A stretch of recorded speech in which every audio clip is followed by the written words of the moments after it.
उम्मीद ये जताई जा रही थी कि इस बजट में 3100 का शायद हो सकता है, लेकिन वो कुछ भी नहीं हुआ।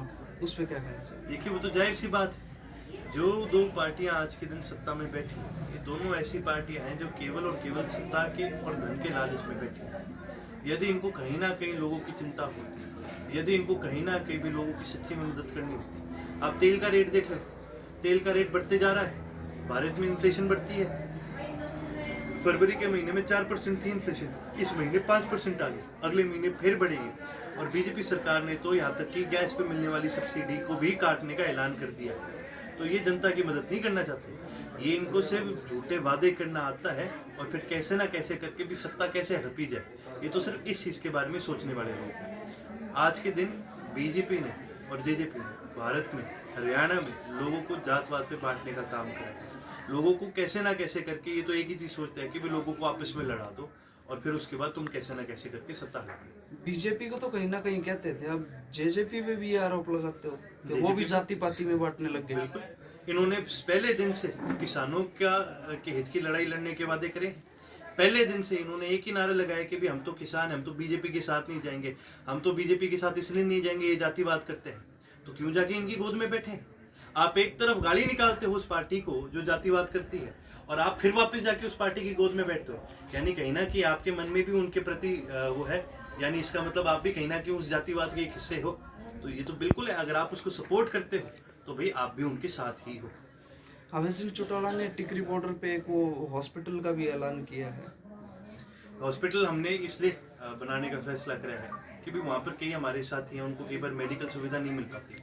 कोई साथी जो बॉर्डर के अंदर की तरफ है, कोई भी इमरजेंसी हो जाए, कोई भी बात हो जाए, वो बाहर तक जाने में उनको टाइम लग जाता है। तो ये पार्टी के सभी साथियों ने और चौधरी अभय सिंह जी ने फैसला करा कि भी वहाँ पर एक फील्ड हॉस्पिटल बनाया जाए, ताकि भी जो भी हमारे साथी हैं हम उनकी वहाँ पर मदद कर सकें। इस मदद की भावना से वहाँ पर एक फील्ड हॉस्पिटल बनाया जाएगा और इस 18 तारीख तक इसको हम चालू करने का काम करेंगे। सरकार से किस तरह की अपील करते हैं, किसानों की आवाज किस तरह से सुनी? इस सरकार से तो हमने अपील की उम्मीद ही छोड़ दी।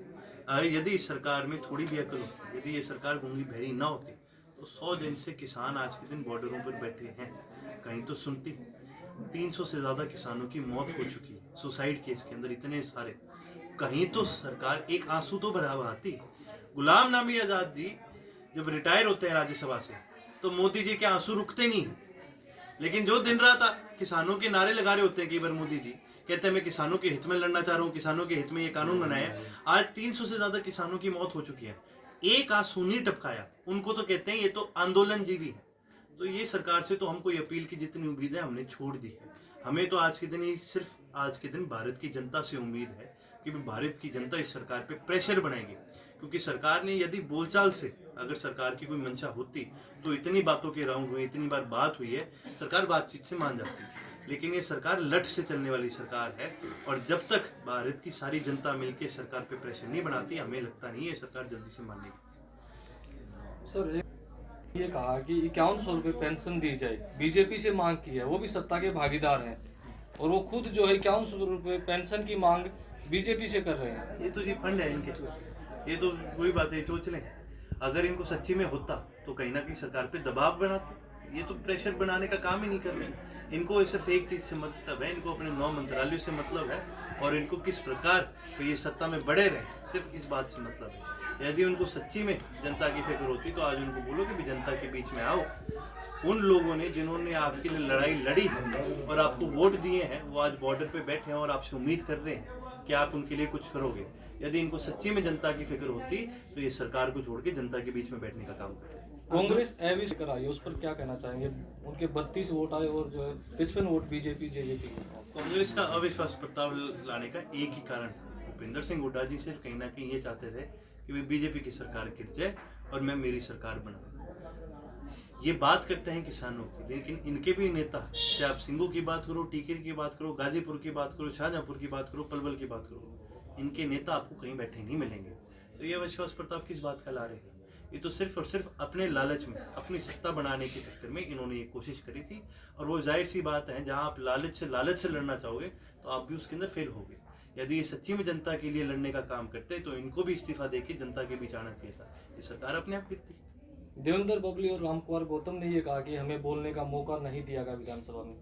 वो तो ये भी कहते हैं कि हम किसानों के साथ हैं, वो तो ये भी कहते हैं हमारी आत्मा नहीं मानती, वो तो ये भी कहते हैं हम अंदर से दुखी हो रहे हैं, लेकिन फिर इनको हाउस में जाने में तो दिक्कत नहीं आती, इनको विधायक की तनख्वाह लेने में दिक्कत नहीं आती, इनको जो सिक्योरिटी मिलती है वो लेने में दिक्कत नहीं आती, इनको सरकारी फ्लैट में रहने में दिक्कत नहीं आती। हाँ, लेकिन इनको दिक्कत किस चीज़ की आती है? हल्के में जाने में इनको बड़ी दिक्कत आती है, तब इनकी आत्मा बड़ी रोती है, क्योंकि इनने भी बेरा पड़ गया, अगले गिड़े इनको भी वोट नहीं मिलेंगे। ये तो खाली दुख जताते हैं। यदि सच्ची में इनके मन में दुख होता तो ये पार्टी में बैठे क्या कर रहे हैं जेजेपी में? आप मेरे को ये बताओ, जो सारे दिन रोते रहेंगे सारी दुनिया के आगे, अरे मैं परेशान हो लिया, मैं तंग हो लिया, मैं दुखी है, मेरी आत्मा फलाना है, यो है, सारे दिन आप ही के नेता ने, आप ही की पार्टी ने गाल काटेंगे, लेकिन सामने जाके के है उन्हीं के आगे हाथ जोड़ के बैठ जाएंगे कि जी हम तो फिर आप ही के हैं, वोटर तो इन्हीं के हैं, विधायक तो इनके, वोट भी उन्हीं के फेवर में करते हैं। तो ये तो इनके फंड है। ये तो कहीं ना कहीं यूँ सोचते हैं कि भाई कहीं जनता के बीच में से थोड़ी बहुत तुम्हारी जो इज्जत है वो रह जाएगी, इसलिए इस तरह की बातें करते हैं। जो सच्ची में जनता का हितैषी है, जो सच्ची में किसान का हितैषी है, मैं साफ कहता हूँ उसको किसानों के बीच में आके बैठना चाहिए, मंच पे नहीं, किसानों के बीच में जाके बैठो, तब आपको सच्ची में पता चलेगा कि किसान हितैषी कौन है और सत्ता हितैषी कौन है।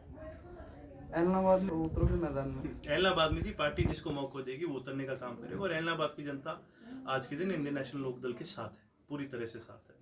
तो हम तो जी जिसको मौका मिलेगा हम तो उसके लिए काम करने का काम करेंगे। दिग्विजय चौटाला भी जो है वहां से लड़ना चाहते हैं। मैं तो कहूँ आ जाओ, हम तो बहुत खुशी खुशी स्वागत करेंगे उसका, बुलाओ तो सही उसको, कम से कम उनको भी मेरा पर्दे भी असलियत के है।